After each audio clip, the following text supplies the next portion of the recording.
రాహుల్ గాంధీ గారిని ఇంత తక్కువ చేసి చూపించడం అనేది మాకు బాగా అనిపించట్లేదు. కుల సర్వే రాహుల్ గాంధీ నినాదం. ఈ రాష్ట్రంలో రేవంత్ రెడ్డి గారి ప్రభుత్వం కుల సర్వే చేసి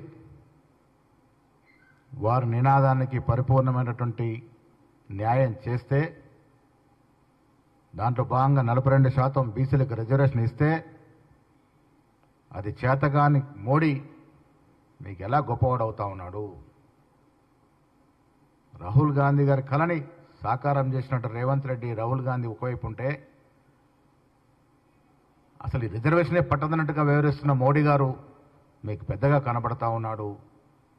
బీద ప్రజలు 90% ఉన్న ప్రజల కోసం పక్షాన నిలబడ్డ రాహుల్ గాంధీ గారు మీకు తక్కువ ఎలా కనబడుతున్నారో మాకు అర్థం కానటువంటి ప్రశ్న.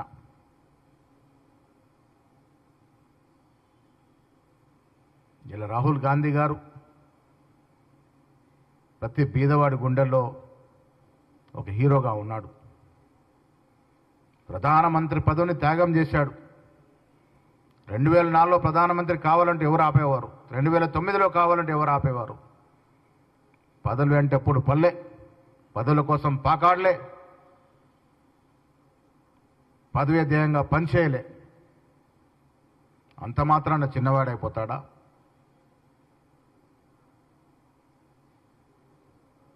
ఇలా కులం పేరిట జరుగుతున్నటువంటి ఓట్లు, మతం పేరిట జరుగుతున్న ఓట్లో మోడీ గెలిచినంత మాత్రాన మోడీని గొప్ప నాయకుడిగా మీరు చిత్రీకరిస్తే అది మంచిది కాదు అన్నా అని మీకు నేను విజ్ఞప్తి చేస్తూ ఉన్నాను. త్యాగదనుల కుటుంబం గాంధీ కుటుంబం. జీవితమంతా త్యాగమే. ప్రధానమంత్రి పదవి అనేది ఆయన చేతిలో పని. ఇలా తీసుకోకుండా మన్మోహన్ సింగ్ లాంటి ఒక మేధావికి అప్పచెప్పడం ఆయన గొప్పతనానికి నిదర్శనం కాదా? ఏ రకంగా వారిని మీరు చిన్నవాడుగా చూపిస్తున్నారో మాకైతే అర్థం కావట్లేదు.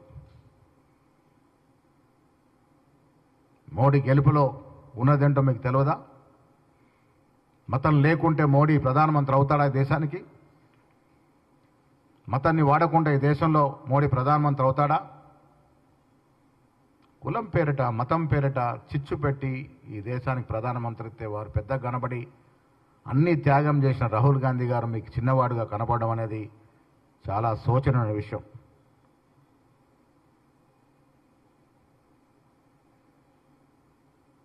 నేను తెలంగాణ ప్రజలను విజ్ఞప్తి చేస్తున్నా, ఆంధ్రజ్యోతిలో వచ్చిన వ్యాసాన్ని చదవండి.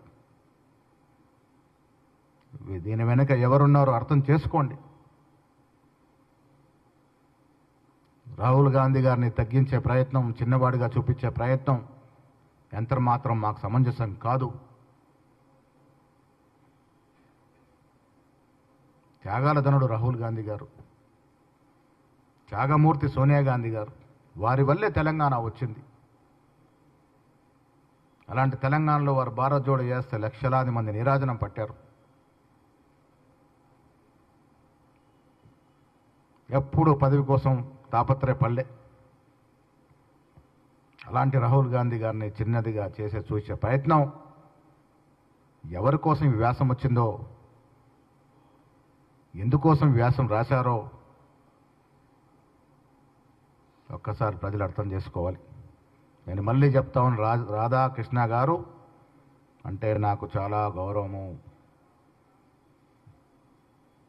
వారు రాసిన ఎన్నో వ్యాసాలు చదివాను. సమాజ స్పృహతో ఉండే వ్యాసాలు రాస్తారు మీరు. సమాజం బాగుపడే విధంగా వ్యాసాలు రాస్తారు మీరు.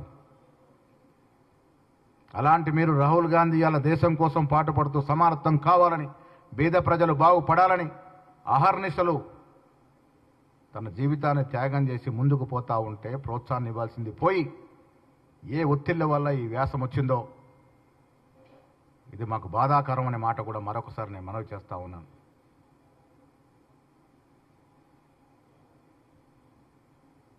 ఇలా దేశమంతా కూడా రాహుల్ గాంధీ వైపు చూస్తూ ఉంది. మోడీ చేస్తున్నటువంటి అరాచక పాలన, మత్తత్వ పాలన, ఇవన్నిటిని విసికి వేశారినటువంటి ప్రజలు రాహుల్ గాంధీ వైపే చూస్తూ ఉన్నటువంటి ఈ సందర్భంలో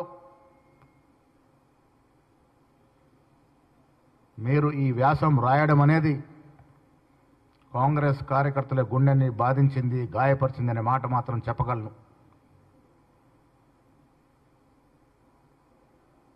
మీలాంటి మేధావులు, సమాజ స్పృహ తెలిసిన వారు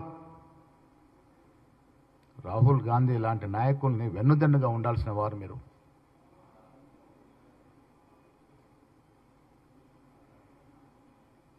ఇది ఇవాళ వచ్చిన వ్యాసం చాలా బాధాకరమైన మాట మాత్రం చెప్పక తప్పదు. నేను మీ ద్వారా తెలంగాణ ప్రజానికానికి విజ్ఞప్తి చేస్తా ఉన్నాను. రాహుల్ గాంధీ గారు పరిపూర్ణమైనటువంటి ప్రజాస్వామ్యవాది, లౌకికవాది. ఈ దేశ బీద ప్రజల కోసం ఆర్గనైజేషన్ పాటుపడుతున్న మహానాయకుడు.